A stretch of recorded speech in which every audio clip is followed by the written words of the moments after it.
Hello साथीहरू, आज चाहिँ मेरो मर्निङ चाहिँ यसरी सुरु भयो। बिहान चाहिँ ब्रेकफास्टको लागि चाहिँ मोमो र अचार बनाइदिएँ र सकेर म मेसमा आएँ। मेसमा चाहिँ हामीले आज शनिबार भएकोले पनिर पकाउने भएर ल यता म पापड फ्राई गर्दैछु। पनिर फ्राई गरिसकेर पापड फ्राई गर्नु रहेछु अहिले चाहिँ।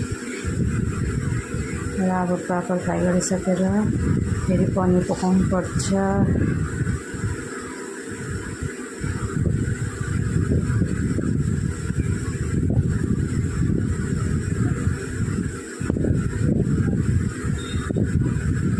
मैले पापड फ्राई गरिसकेँ, मोटामोटी पापड।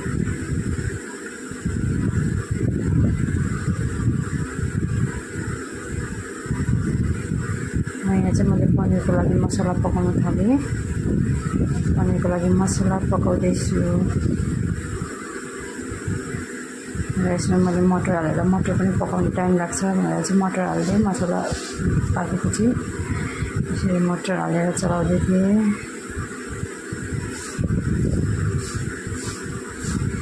र आज चाहिँ मेसमा चाहिँ आलु चोखा र मटर पनिर। आज शनिबार भएकोले चाहिँ नन भेज हुन्छ, भेज हुन्छ नि त हाम्रो मेसमा चाहिँ कि, त्यही भएर